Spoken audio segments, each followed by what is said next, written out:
काम संबंधी दूसरा सूत्र। ऐसे कामालिंगन में जब तुम्हारी इंद्रियां पत्तों की भांति कांपने लगे, उस कंपन में प्रवेश करो। जब प्रेमिका या प्रेमी के साथ ऐसे आलिंगन में, ऐसे प्रगाढ़ मिलन में तुम्हारी इंद्रियां पत्तों की तरह कांपने लगे, उस कंपन में प्रवेश कर जाओ। तुम भयभीत हो गए हो। संभोग में भी तुम अपने शरीर को अधिक हलचल नहीं करने देते हो, क्योंकि अगर शरीर को भरपूर गति करने दिया जाए तो पूरा शरीर इसमें संलग्न हो जाता है। तुम उसे तभी नियंत्रण में रख सकते हो जब वह काम केंद्र तक ही सीमित रहता है, तब उस पर मन नियंत्रण कर सकता है। लेकिन जब वह पूरे शरीर में फैल जाता है, तब तुम उसे नियंत्रित नहीं कर सकते हो। तुम कांपने लगोगे, चीखने चिल्लाने लगोगे, और जब शरीर मालिक हो जाता है, तो फिर तुम्हारा नियंत्रण नहीं रहता।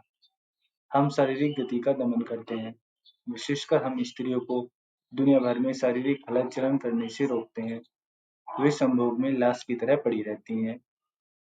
तुम उनके साथ जरूर कुछ कर रहे हो, लेकिन वे तुम्हारे साथ कुछ भी नहीं करती।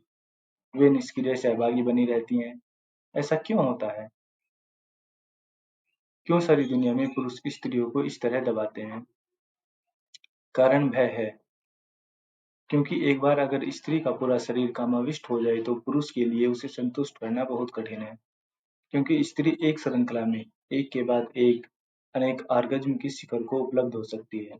पुरुष वैसा नहीं कर सकता। पुरुष एक बार ही आर्गज़्म की शिखर अनुभव को छू सकता है। स्त्री अनेक बार छू सकती है। स्त्रियों के ऐसे अनुभव के अनेक विवरण मिले हैं। कोई भी स्त्री एक श्रृंखला में 3-3 बार शिखर अनुभव को प्राप्त कर सकती है, लेकिन पुरुष एक बार ही हो सकता है। सच तो यह है कि पुरुष के शिखर अनुभव से स्त्री और शिखर अनुभव को उत्तेजित होती है, तैयार होती है। तब बात कठिन हो जाती है। फिर क्या किया जाए? स्त्री को तुरंत दूसरे पुरुष की जरूरत पड़ जाती है और सामूहिक कामाचार निषिद्ध है। सारी दुनिया में हमने एक विवाह वाले समाज बना रखे हैं। हमें लगता है कि स्त्री का दमन करना बेहतर है। फलतः 80 से 90% स्त्रियां शिखर अनुभव से वंचित रह जाती हैं। वे बच्चों को जन्म दे सकती हैं, यह और बात है। वे पुरुष को तृप्त कर सकती हैं, यह भी और बात है। लेकिन वे स्वयं कभी तृप्त नहीं हो पाती। अगर सारी दुनिया की स्त्रियां इतनी कड़वाहट से भरी हुई हैं, दुखी हैं, चिड़चिड़ी हैं, हताश अनुभव करती हैं, तो यह स्वाभाविक है। उनकी बुनियादी जरूरत पूरी नहीं होती। कांपना अद्भुत है, क्योंकि जब संभोग करते हुए तुम कांपते हो, तो तुम्हारी ऊर्जा पूरे शरीर में प्रवाहित होने लगती है, सारे शरीर में तरंगायित होने लगती है। तब तुम्हारे शरीर का अणु अणु संभोग में संलग्न हो जाता है। प्रत्येक अणु जीवंत हो उठता है, क्योंकि तुम्हारा प्रत्येक अणु काम अणु है।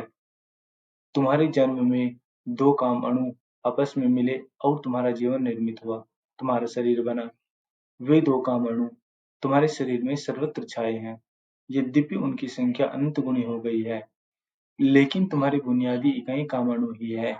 जब तुम्हारा समूचा शरीर कांपता है, तो प्रेमी प्रेमिका के मिलन के साथ साथ तुम्हारे शरीर के भीतर प्रत्येक पुरुष अणु स्त्री अणु से मिलता है।